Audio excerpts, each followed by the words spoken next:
At sa umagang ito po ay magsisimula tayo ng panibago ng series ng ating pag-aaral. At tulad ng pinangako ko, ay magiging series po natin ngayon ay ang Aklat ng Galatia or the Book of Galatians. At maaaring ito po ay maikling mga, I think, 6 chapters, pero ito'y punong-puno ng mga mahahalagang mensahe at hindi rin madali na ito ay pag-aralan para ipangaral sa isang kongregasyong tulad nito. Kaya kailangan ko rin ng inyong panalangin sa ating patuloy na pagsubaybay sa isang napakahalagang aklat na ito na isinulat ni Apostol Pablo. At papamagatan natin ang ating pag-aaral sa buong series sa Book of Galatians na The Gospel of True Freedom. And I'll invite you to please turn your Bible now to Galatians chapter 1, verses 1 to 5. At babasahin ko po siya sa Tagalog na salin. Kung meron kayong mga English na Bible, you can read that in your own versions. But let me read that in ang Biblia. Si Pablo na apostol, hindi mula sa mga tao o sa pamamagitan man ng tao, kundi sa pamamagitan ni Hesukristo at ng Diyos Ama na muling bumuhay sa Kanya mula sa mga patay. At ang lahat ng mga kapatid na kasama ko sa mga iglesia sa Galatia. Sumainyo nawa ang biyaya at kapayapaang mula sa Diyos at sa ating Ama at sa ating Panginoong Hesukristo na nagbigay ng Kanyang sarili dahil sa ating mga kasalanan upang tayo'y Kanyang mailigtas mula sa kasalukuyang masamang kapanahunan ayon sa kalooban ng ating Diyos at Ama. Verse 5, Sumakanya ang kalwalatian magpakailanman. Amen. Ito po ang salita ng Panginoon. Humingi tayo muli ng tulong sa Panginoon. Aming Ama, tulungan mo po kami na sa pagsimula ng aming pag-aaral dito sa Aklat ng Galatia, ay magkaroon na kami kagad ng interest at bigyan nyo kami ng liwanag sa aming isip at tulungan nyo ang inyong lingkod na maging maliwanag din sa paglalahad ng iyong mga katotohanan. Makita namin ang koneksyon ng lahat ng ito sa buhay namin, individual man at bilang isang iglesia. Ito ang aming dalangin sa ngalan ni Jesus. Amen. Narinig na ba ninyo yung phenomenon na butterfly effect? Siguro narinig na natin yan, ano? Ito po isang klase ng phenomenon na very scientific according to some of the scientists. Ang idea niyan ay isang maliit na bagay and seemingly insignificant action can lead to large and unpredictable consequences. No? Especially sa tinatawag nating complex systems. Isang komplikadong sistema, isang maliit na aksyon, no, na parang insignificant ay pwede daw itong mag-cause ng isang malaking epekto sa isang complicated or complex system.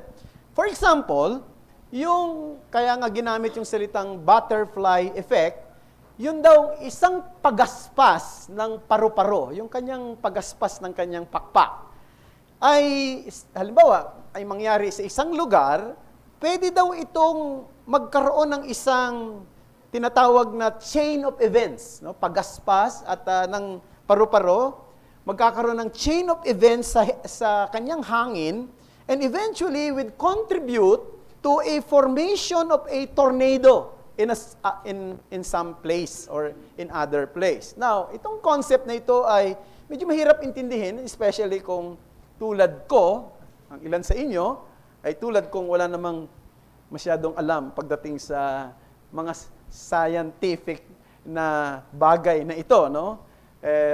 Pero kung ilalapat natin sa isang real life situation, yung tinatawag na butterfly effect, ay makikita natin na ito ay totoo. Na yung simpleng gawa ng kabutihan ay pwedeng mauwi sa isang major positive thing para magkaroon ng pagbabago ang buhay ng isang tao or major negative thing para mapasama yung buhay ng isang tao. Halimbawa, sa Bible, may kikita natin na alala nyo nung si Jesus ay maraming sumunod sa Kanya no? Habang nagiging popular na siya at yung mga tao ay sumusunod sa kanya. And then sa isang pangyayari na medyo humahapon na o nagdidilim na, ay yung mga taong sumusunod sa kanya ay kinakailangan niyang pakainin. At sa dami nila, pahirap silang pakainin. Pero nalaman nila, at merong isang alagad na nagsabi, meron daw isang bata, nakasama sila roon, isang young boy, na may dalang 5 tinapay at 2 isda. Mababasa niyo yan sa John chapter 6, no, verse 9. So, yung batang ito, in-offer niya yung kanyang daladalang tinapay na 5 at 2 isda. At mula doon sa isa maliit na aksyon na yon, ay pinakain ng Panginoong Kristo ang lubhang napakaraming tao at ang sabi mga 500 men, of course, wala pa yung mga babae at wala pa yung mga bata sa bilang, miraculously.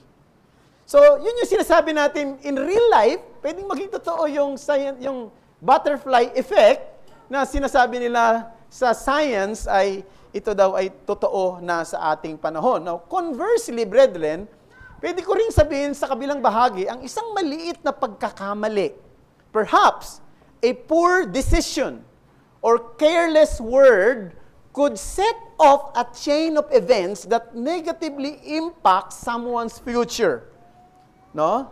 Isa sa mga teorya sa likod ng pagbagsak ng Air India na kumakailan lamang, nalaman natin yung nangyari na bumagsak ang isang eroplano sa India at pumatay ng halos 200 katao kasi ang nakasakay mga 242, pagkatapos bumagsak sa isang building, ay yung building na binagsakan ay may isang eskwelahan. Siyempre, yung binagsakan may mga namatay din doon. Pero maraming teorya na lumalabas, ano? Hindi naman ako maalam. Siguro si Jester ang tanongin natin bilang piloto na meron tayo rito. Pero isa sa mga parang umiibabaw na dahilan daw kung bakit nangyari yon. Kasi sa isang napakalaking eroplano na yon, ang sabi, nagkamali daw yung piloto. No, na yung landing gear, no? The pilots kept the landing gear deployed and the wings flaps retracted shortly after takeoff. So hindi niya na bigyan ng tamang tawag nito pagbalanse yung pag-alis ng mga landing gear, pagtiklop ng landing gear at nung paglagay naman ng wing flaps. At dahil doon, nagkaroon ito ng tinatawag na disruption sa aircraft's aerodynamics at sa kanyang performance. At dahil doon ay bumagsak yung eroplano at marami namatay. So ang point ko rito, maliit na pagkakamali, maliit na, parang very insignificant kung titingnan natin, pwedeng mag-cause ng malaking trahedya. Binanggit ko yung bagay na yan, yung butterfly effect, because si Pablo, dito sa kanyang sulat sa mga taga-Galacia, parang meron siyang ina-address dito na kung titingnan natin, parang napakaliit na bagay sa unang tingin, sa usapin na may kinalaman sa iglesia, no? At ano yon? Yung tinatawag na growing influence of legalism. Ibig sabihin, merong mga pumapasok sa loob ng iglesia na kung tawagin ay Judaizers. Itong mga grupong ito ay nagsasabi na kinakailangan nating sundin ang mga batas ni Moses. Hindi lamang tayo manampalataya kay Jesus para sa kaligtasan natin, kailangan nating sundin yung mga ceremonial law na inutos ni Moses para maging lubos yung kaligtasan natin. Yun ang sinasabi nila. Now, at first glance, parang napaka-minor naman yung addition na yon. O parang sabihin natin, hindi kaya cultural accommodation lang yon. Pero para kay Pablo, ito ay isang panganib na kung hindi ito i-address, kung hindi ito i-challenge, itong maliit na pagkakamaling ito ay maaring mag-shift sa isang malaking problema sa usapin ng pundasyon ng Ebanghelyo. At pag nangyari yun, ang Kristyanismo ay hindi na magiging religion of grace, kundi ito ay magiging religion of merit. Ang ibig sabihin, ang pagiging Kristiyano at ang pagiging ligtas ng isang tao ay hindi na nakabatay sa biyaya lamang, kundi kinakailangan na ng performance ng isang tao para maging lubos ang kanyang kaligtasan. At ang justification would not be justification by faith alone, o yung tinatawag na pagpapawalang sala, kundi justification by works of the law.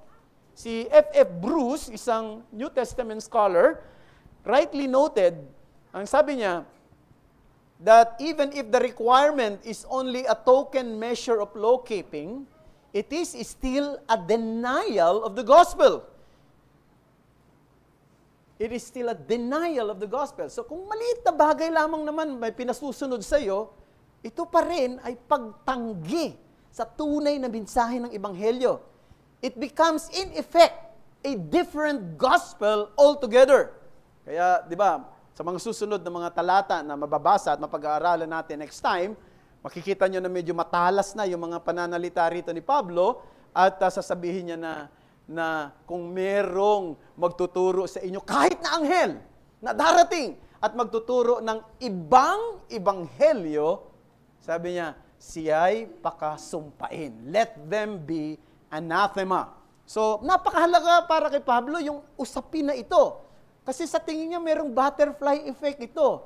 This seemingly small compromise could have vast and destructive spiritual consequences. Hindi lang sa mga taga-Galatia, kundi sa entire course ng Christian faith and Christian doctrine. So, yan po yung gusto kong makita natin sa kabuuhan ng pag-aaral natin sa Book of Galatians. Now, the Book of Galatians teaches us about the freedom in Christ. That's why I have entitled our series, The True Gospel Freedom. No? So, because I believe na yung pinaka-tema ng aklat ng Galatia ay pagtuturo sa kalayaan na meron tayo kay Kristo. Isang kalayaan na hindi para maging lisensya, para gumawa tayo ng kasalanan, kundi ito'y kalayaan doon sa anumang human efforts para ma-earn natin yung approval ng Diyos.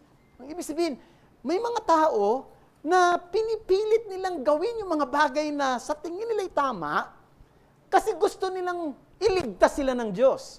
Gusto nilang tanggapin sila ng Diyos sa pamamagitan ng kanilang performance. Yan ang isang malaking problema sa maraming relihiyon sa ating panahon ngayon.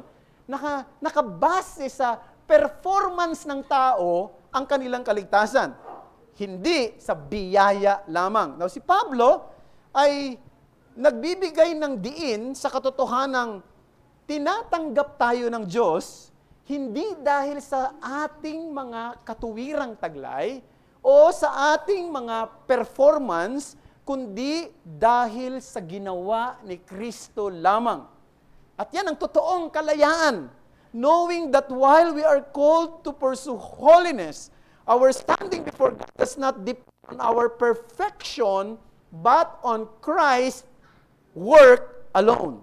So ngayong umaga, sa ating pasimula, binasa natin yung mga pasimulang pananalita ni Pablo, makikita natin dito kung paano binibigyang pansin ni Pablo ang kanyang otoridad bilang isang apostol.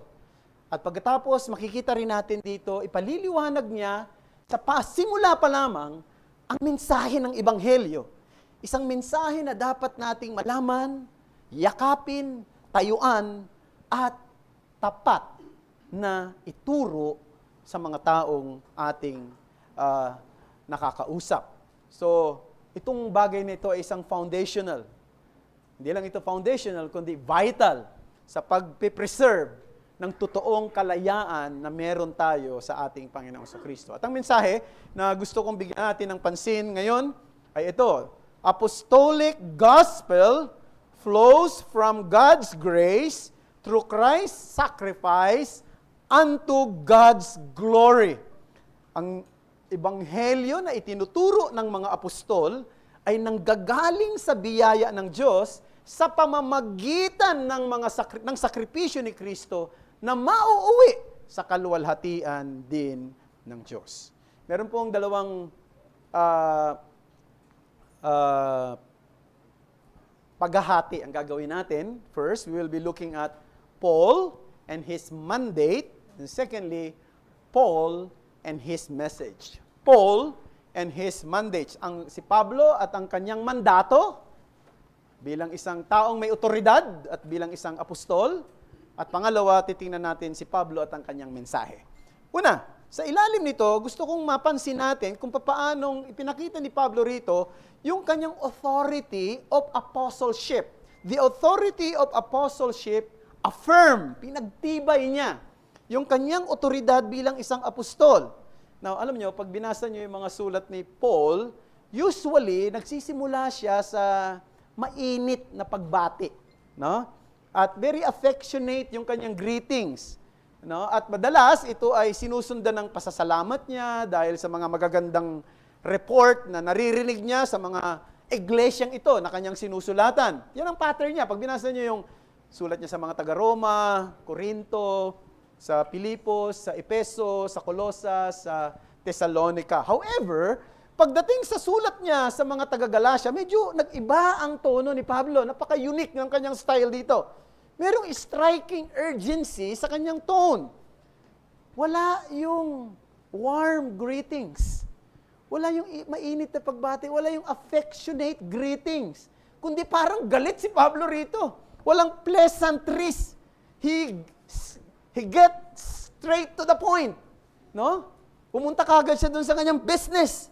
Parang may urgency na nangyayari rito. At merong nakikita kasi si Pablo na isang mahalagang punto na nagsisilbing threat sa gospel na itinuturo ng mga apostol. At bahagi ng kanyang depensa, sinimulan niyang sabihin at pagtibayin ang kanyang pagiging apostol. Kasi kung ang kanyang pagiging apostol ay merong duda, meron ding duda maging sa kanyang mensahe. If his apostleship is discredited, even his message is discredited. So, ang ginawa niya, sinimulan niya muna doon sa kanyang, sino ba ako bilang isang apostol? No? Doon muna siya nagsimula. Alam niyo, mga kapatid, pagka ginagamit yung salitang apostol, apostle, apostolos sa wikang Griego, alam niyo, yung salitang yan, sa konsepto ng mga tao nung unang panahon, ang ibig lang sabihin nun ay sent ones. Ibig sabihin mga sinugo. No? Mga parang ambassador. No? Inutusan na gawin ng isang bagay sa lugar na yan. Parang ganun lang naman.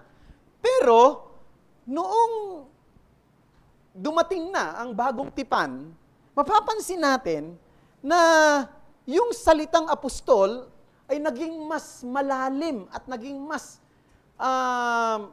tawag natin dito, mas may personal touch. Ang ibig sabihin, hindi lang ito basta isang klase na sinugo, kundi ipinapakita rito na ang opisina ng pagiging apostol ay isang napakahalagang opisina sa pagtatayo ng iglesia. So yung pong prophets and apostles as an office, ito po ay isang foundational office o foundational gifts. So, pag sinabi nating foundational, parang katulad ng building na to. So, itong building na to, bago itinayo, meron munang pundasyon. No? May pundasyon. Yan ang unang ginagawa, yung pundasyon. So, kung gaano ka, halimbawa, kung gagawa ka ng isang 3-story building o 4-story building, yun din, yung pundasyon na yun, dapat akma yun sa building. Di ba ganyan? Ngayon, pag nagawa na yung pundasyon, anong gagawin sa pundasyon? Tatakpan na. Hindi mo na makikita. Ang makikita mo na ngayon, yung building. So, sinasabi rito, kung ang iglesia ay parang isang gusali, ang mga apostol, sila yung pundasyon. Sila yung nag-founder ng church. At dahil tapos na yung kanilang tungkulin, hindi na sila nakikita ngayon. Ang nakikita na ngayon yung gusali. Pero, yung kanilang mga turo ay iniwan sa atin sa pamamagitan ng salita na kanilang isinulat. Pero wala na yung opisina ng apostol. Kaya may mga nagkiklaim pa rin ngayon na apostol sila. Meron nga nangangaral madalas sa TV. Pagka hindi ako makatulog, binubuksan ko yung TV namin. Madalas nakikita ko yung nangangaral doon, apostol daw siya. No? At talagang title niya, apostol, apostle talaga. No? Totoo niyan, wala na yung apostol sa ating panahon. Ang meron sa atin ay yung sulat na lang ng apostol. Wala na yung opisina na yan. Kasi foundational yan eh. Foundational yan eh. Ang natitira, yung ibang mga gawain o mga gifts sa church, mga opisina, tulad ng pastor, diakono, at yung mga evangelists, yun na lang ang natitira. Pero wala na yung mga apostol sa ating panahon. Ngayon, tulad na sinabi ko, yung apostles, pagdating sa bagong tipan, naging mas malalim yung pagpapaliwanag nila kung anong ibig sabihin nito. Ito ay mga taong set apart by Christ for the purpose of laying the foundation of the church. Pagkatapos, meron silang criteria para masabi ikaw ay qualified na maging apostle. Ano yon? Dapat, unang-una, sa Aklat ng Mga Gawa, chapter 1, mababasa nyo yon, merong qualification doon. Una, dapat daw ay naging saksi ka sa buhay at ministeryo ni Jesus Christ mula nang siya ay binautismohan ni Juan Bautista hanggang sa kanyang resurrection. So kung hindi ka naging eyewitness, hindi ka qualified na maging apostle. Pangalawa, dapat ikaw ay personally pinili ng Panginoong Kristo para maging apostol niya. At dito, sa kriteryang ito, magka-qualify yung 12 apostles. Of course, nung si Judas ay naghudas na, no? Ay pinalitan na siya ng isa pang apostle, ang pangalan ni si Matthias, no? Siya yung pumalit sa kanya sa Aklat ng Mga Gawa. And hindi lang yung 12 apostle ang apostle. Meron pang mga apostles. Meron pang mga other apostles, yung sinasabi sa 1 Corinthians 15. At dito, maaring sila Barnabas, si James, yung brother ni Jesus, si Jude, yung sumulat ng Aklat ng Jude, no? Brother of Jesus, si Silvanus or si Silas, ay nag-join sa ganitong klase ng opisina. Kasi sila yung mga eyewitness at tinalaga rin ng Panginoong Kristo bilang isang risen Lord. Pero pagdating kay Pablo, mukhang hindi ayon doon sa doon sa dalawang criteria na yon. Nag-stand out si Pablo. No, hindi siya eyewitness nung buhay ni Jesus. Hindi niya nakita kung paano si Jesus binaptize, paano siya namuhay. Hindi niya nasaksihan maging yung muling pagkabuhay ni Jesus. Paano siya naging apostle? Sinasabi niya na yung kanyang karanasan doon sa road of Damascus, noong magpahayag si Jesus sa kanya nung siya'y nasa daan ng Damasco, ay equivalent nung qualification o criteria ng pagiging apostol. Kaya para doon sa mga nagki-question sa kanyang turo, sinabi niya, ako ay apostol. Verse 1, sabi niya, Paul, an apostle, not from men, nor through man, but through Jesus Christ and God the Father who raised him from the dead. So this reminds us that that apostle, Paul, is truly an apostle because he is appointed by Jesus Christ, the risen Lord, at the very time na siya ay nakipagtagpo doon kay Pablo doon sa Damascus, no? At dito pinapakita rin sa atin na ang pagiging apostol ay hindi isang self-appointed. Tulad ng sinasabi ko kanina, maraming mga nakiklaim na apostle sila, pero self-appointed yun. No? O yung iba namang kino-confer ng church council para maging apostle. Hindi, it is a divine calling. It is a calling directly from Christ himself. No? At dahil doon, ito ang gusto bigyan nating pansin. Dahil doon, ang iglesia ay tinatawagang magpasakop sa otoridad ng apostol. Hindi ang apostol ang magpapasakop sa otoridad ng iglesia. Ulitin ko ha.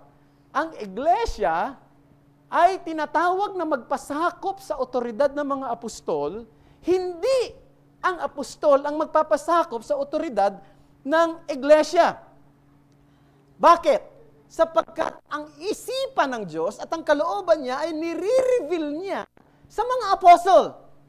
Kaya meron silang apostolic authority. Ngayon, wala na yung mga apostle na yan. Pero naiwan ang sulat ng mga apostol. na iwan ang mga writings nila, yan yung New Testament, at ang iglesia ay magpapasakop sa itinuturo ng bagong tipan kung ano ang dapat niyang ituro, ano ang dapat niyang paniwalaan, at kung ano ang dapat niyang ipamuhay o i-practice. Sapagkat dapat ang iglesia ay napaiilalim sa mga turo ng apostol na siyang meron tayo ngayon, yan ang bagong tipan. So therefore, the church must not shape her beliefs and practices based on preference or culture, but must continually subject herself to the authoritative teaching of the apostle as revealed in Scripture. So, ano man ang mangyayari na mga trend sa ating panahon, may mga cultural trending, di ba? May mga modern trending sa iba't ibang larangan, hindi pwedeng maapektuhan ang iglesia. No? Hindi siya pwedeng maapektuhan. Dapat na paiilalim pa rin siya doon sa turo ng mga apostol.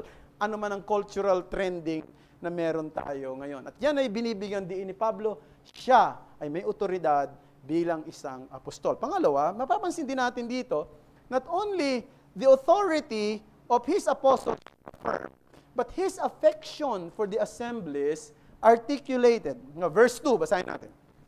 And all the brothers who are with me to the churches of Galatia. Now, alam nyo, mga kapatid, yung simpleng salita na to the churches in Galatia, parang madaling intindihin, di ba? Sa mga iglesia sa Galatia. Alam nyo, yan ay nag-spark ng debate sa maraming henerasyon. Anong ibig sabihin ni Pablo dyan? Sa mga iglesia sa Galatia. Bakit sinabi mga iglesia? Ibig sabihin maraming iglesia sa Galatia. So, paano nangyari yun?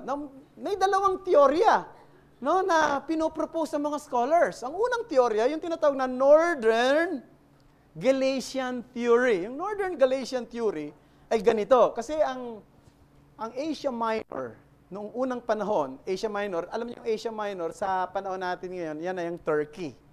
No? Yung bansang Turkey. Yung Asia Minor, merong north at saka may south.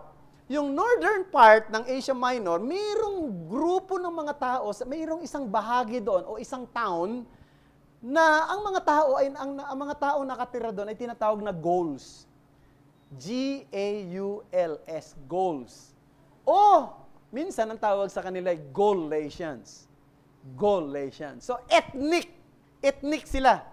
No mga kumbaga parang Ilonggo, di ba? Ethnic ng mga Ilonggo, ethnic na Ilocano, Gaulatians. So, ang tinutukoy ba ni Pablo ay yung mga nakatira sa Asia, northern part ng Asia Minor, na mga Gaulatians. Pero bakit sinabi ni Pablo, churches? Marami. Ibig sabihin, nagtayo si Pablo sa isang town ng napakadaming iglesia? Kung totoo yun, pero hindi nabanggit yun sa kanyang missionary journey sa aklat ng mga gawa. So, malaking confusion. Sino ito? Now, ang isang proposal, sa tingin ko mas tama, ay yung tinatawag na Southern Galatian Theory. Ito naman ay tumutukoy sa mga iglesia o multiple congregation sa region sa southern part ng Turkey o southern part ng Asia Minor. Na ano yung southern part na yun? Ay binubuo ng Pisidian Antioch, Iconium, Lystra, and Derbe. At iba pa. Itong mga lugar na ito, nabisita ni Pablo to eh. Di ba naalala nyo sa kanyang missionary journey, first missionary journey, second missionary journey, yung lugar ng Pisidian Antioch, Iconium, Lystra, Derbe, and other places. Ngayon, ang mga nakatira rito, hindi mga ethnic Galatians. Pero, noong panahon ng Roman Empire, itong lugar na ito ay ginawang isang probinsya. No? At ang tawag sa probinsya na yan ay Galatia. Ang tawag sa probinsya na yan, yung southern part ng Asia Minor, ang tawag doon ay Galatia. Hindi dahil ang mga tao doon ay ethnic Galatians, kundi tinawag yung province nila. Parang Di ba? Parang San Pedro, Binyang, Santa Rosa, no? Bahagi ng isang probinsya ng Laguna. Ang tawag dito ay Province of Galatia, itong bahagi ng Pisidian Antioch, Iconium, Lystra, and Derbe.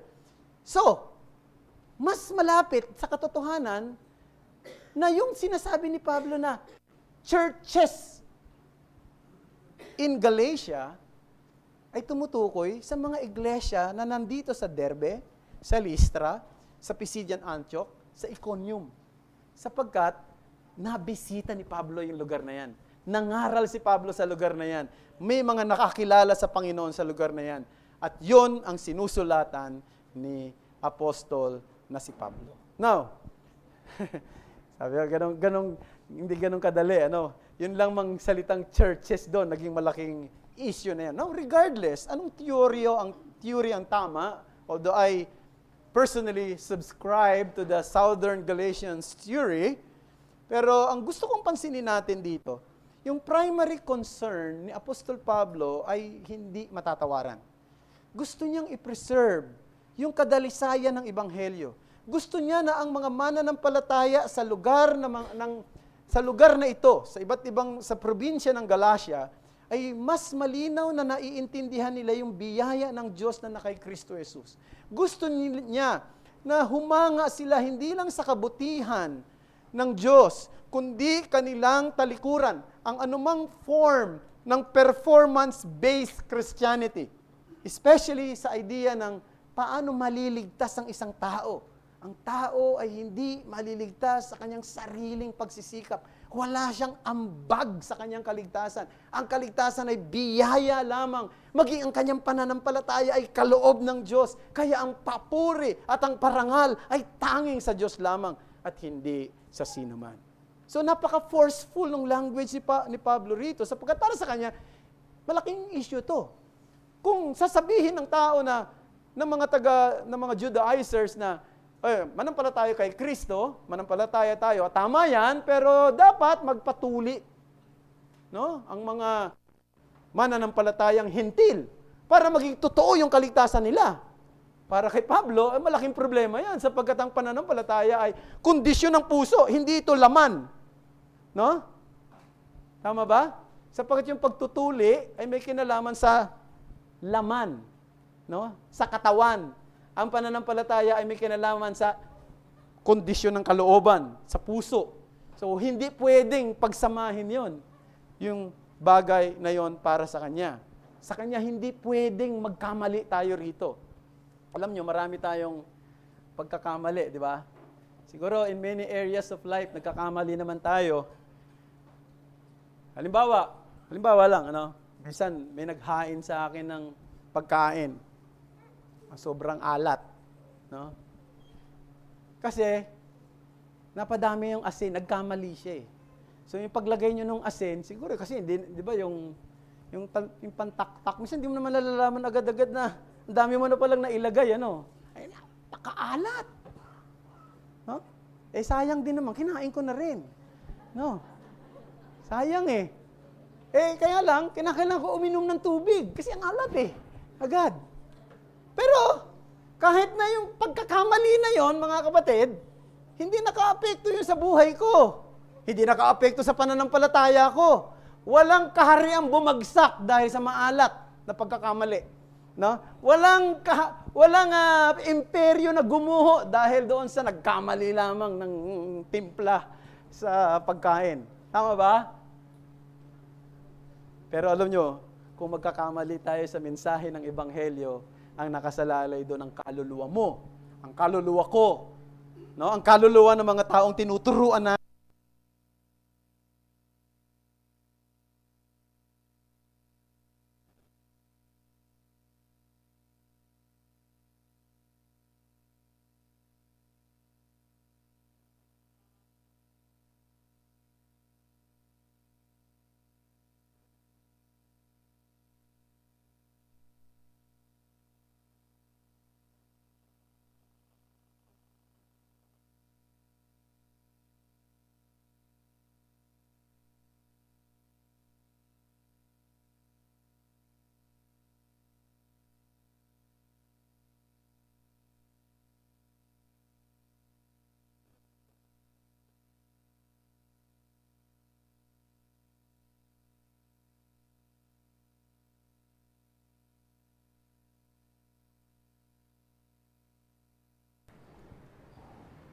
Okay. Okay na. Salamat. Ngayon, punta na tayo. Na first point pa lang, ubos na baterya natin. Sige, let's go to the second heading. Paul and his message. Paul and his message. Now, in these introductory words of Paul, we can learn already that the gospel is indeed rich. No? Ang mensahe ng ebanghelyo ay napakayaman. Basahin natin, verses 3 to 5. Grace to you and peace from God our Father and the Lord Jesus Christ, who gave himself for our sins to deliver us from the present evil age, according to the will of our God and Father, to whom be the glory forever and ever. Amen. Now, 4 na bagay ang gusto kong pansinin natin dito sa presentation ni Paul pagdating sa kanyang mensahe ng kaligtasan. Una, let's look at the mainspring of salvation. Ano yung mainspring? Sabi ni Pablo, grace. Biyaya. Alam niyo po na nung panahon ni Pablo, ang salitang biyaya ay isang common form of greetings. Parang klase lang ng pagbate. Hello, hi, ganyan. No? Pero, pag tiningnan niyo yung sulat ni Pablo, at maging dito sa aklat ng Galatia, nagkaroon ng bagong kahulugan yung salitang biyaya nung sabihin niyang, grace to you and peace from God, our Father, and the Lord Jesus Christ. So sinasabi ni Pablo rito, itong biyaya ay hindi lang ito simpleng bagay, ito ay galing sa Diyos. So tinransform ng New Testament writer yung mere greeting na grace into a statement of enormous significance or importance. Grace speaks of God's giving nature. At kapag kinonekta natin yung salitang biyaya sa ibang mga talata sa Bagong Tipan tulad ng Epeso Kapitulo 2, talatang 8 hanggang 9, sabi doon, di ba?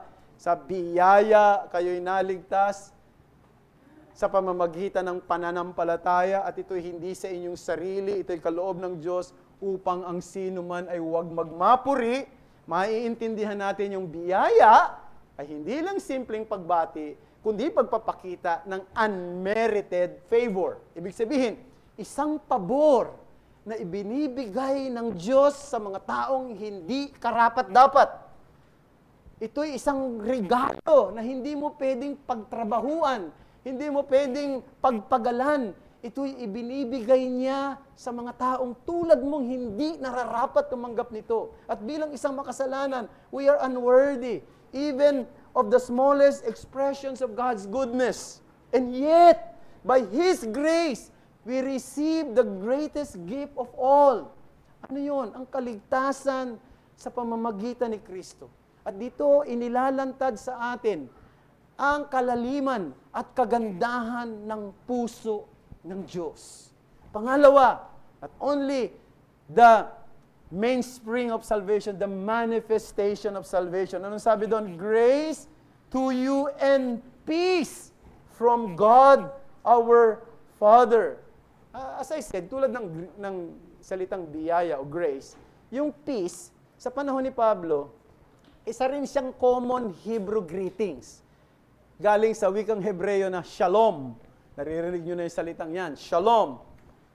Pag sinabi ng isang tao, shalom, gusto niyang sabihin doon sa taong yon, sana magkaroon ka ng kasaganaan, sana magkaroon ka ng katahimikan sa panloob mong kalooban, sana magkaroon ka ng well-being, maging well-being ka, magkaroon ka ng maayos na nakatatayo ang pantao. So, ganun katindi yung salitang shalom.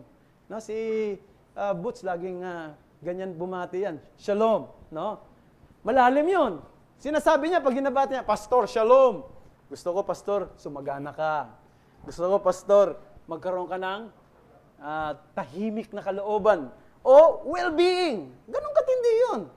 No? Ganun ba nasa isip mo, Brad? Diba? However, brethren, tinransform ni Apostle Paul yung conventional greetings na shalom o peace, nung gamitin niya na yung salitang peace from God. No? Shalom from God, the Father, and our Lord Jesus Christ. Yung simpleng pagdadagdag nung salitang galing sa Diyos, kapayapaan galing sa Diyos, nagiging mas malalim ang kahulugan.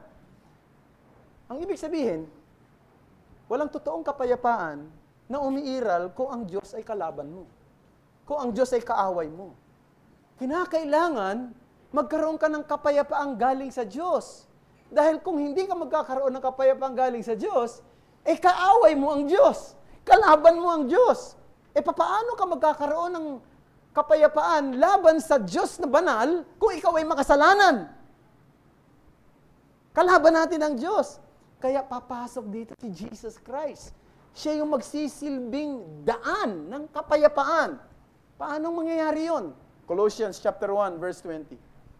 And through Him, to reconcile to Himself all things, whether on earth or in heaven, making peace by the blood of His cross. So, kinakailangan pa ng dugo ni Jesus para magkaroon daw tayo ng kapayapaan sa Diyos. Romans 5:1. Therefore, since we have been justified by faith, we have peace with God through our Lord Jesus Christ. Anong ibig sabihin dito? Ang punto, mga kapatid, yung kapayapaan, yung shalom, na siyang ordinaryong pagbati ng mga Hebrew people noong unang panahon, pinalalim ng mga apostol ang kahulugan nung sabihin nila, si Jesus lang ang pwedeng magbigay ng totoong shalom. Sa pamamagitan ng kanyang dugo, sa pamamagitan ng kanyang buhay, para tayo ay mapawalang sala at tanggapin ng Diyos sa kanyang kaluwalhatian. At ang ibig sabihin nun, mga kapatid, kung meron tayong totoong relationship kay Christ, kung meron tayong totoong pananampalataya kay Kristo, maaari pa rin tayong mag-struggle sa buhay na ito. Pwede pa rin tayong mangamba, matakot, maligalig sa mga sirkumstansya na dumarating sa atin. Pero sa gitna ng mga struggle na ito, meron tayong blessed assurance na ang Diyos, hindi natin kalaban. Ang Diyos, hindi natin siya kaaway. He is not against us anymore. He is for us because of Christ, because of His blood, because of His active obedience. Ang ating katatayuan sa harapan ng Diyos ngayon ay tiyak at ang ating pag-asa ay buhay. That is peace. That is the true and deep meaning of shalom. Now, let's go to the second subheading. The means of salvation. The mainspring of salvation is grace. The manifestation of salvation is peace. The means of salvation is Christ's atonement. Ang sakripisyo at ang kamatayan ni Kristo, ang katubusan ni Kristo. Ano sinabi dito sa talata na binasa natin? Diba? Grace to you and peace from God our Father and the Lord Jesus Christ, who gave Himself for our sins to deliver us from the present evil age according to the will of our God and Father. Anong pinupunto sa atin? Na ang kamatayan ni Kristo ay isang napakahalagang bagay para sa ating kaligtasan. Si Kristo ay namatay bilang kahalili. Hindi siya namatay at hindi siya nagsakripisyo bilang halimbawa ng isang taong nagsasakripisyo para sa iba. Kasi minsan ang tingin ng iba, si Jesus daw ay isang model of what sacrifice really mean or example of what sacrifice really mean. No! Yung ginawa ni Jesus Christ ay isang totoong atonement. A payment na siyang magbibigay ng satisfaction sa justice na hinihingi ng Diyos upang ang ating kapatawaran sa ating mga kasalanan ay totoong maging posible. At ano pang sinasabi ni Paul dito? Sabi niya, upang tayo daw ay maligtas sa pangkasalukuyang masamang panahong ito. Verse 4. Ano yung punto ron? No?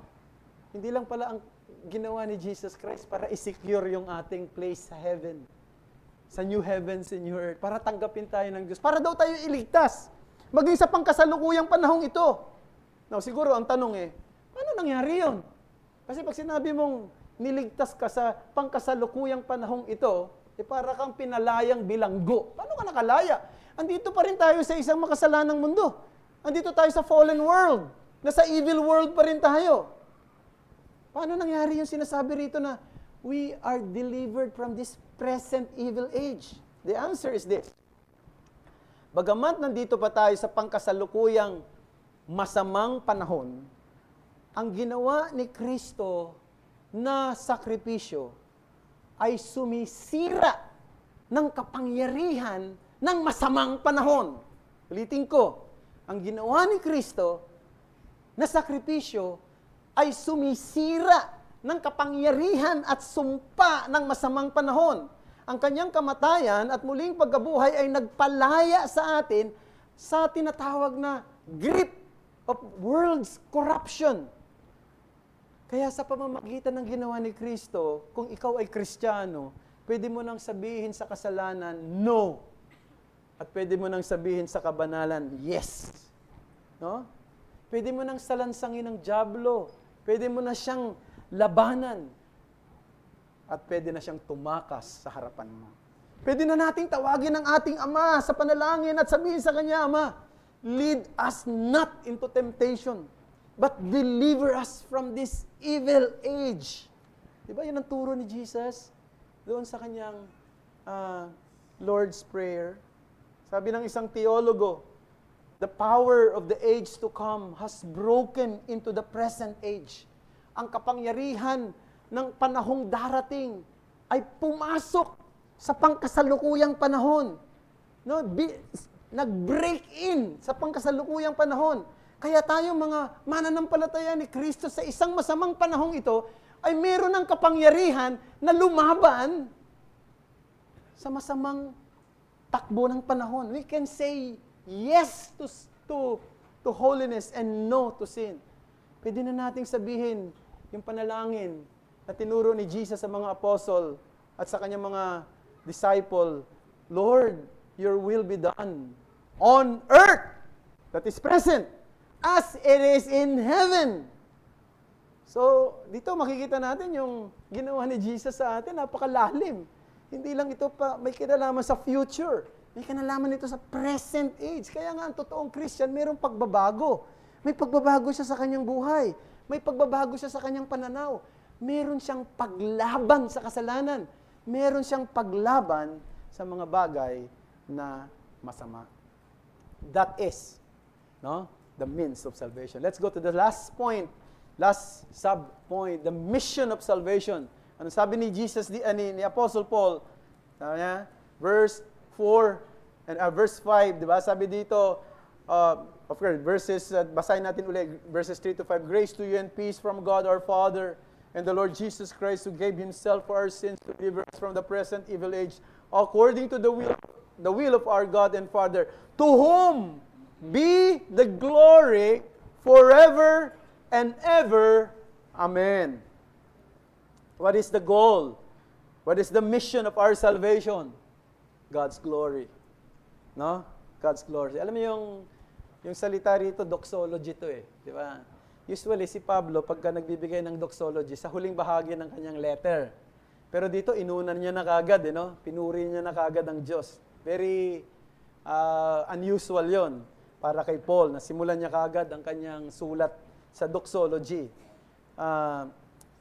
Ito ay para i-underscore ang katotohanan na ang ultimate purpose ng doctrine of grace na nagbibigay ng kapayapaan sa mga makasalanan sa pamamagitan ng sakripisyo at katubusan ni Kristo na siyang mag-aalis ng sumpa ng kasalanan at magbibigay ng kapangyarihang lumaban sa pangkasalukuyang panahon ay hindi para sa iyong kaluwalhatian, kundi para sa kaluwalhatian ng Diyos.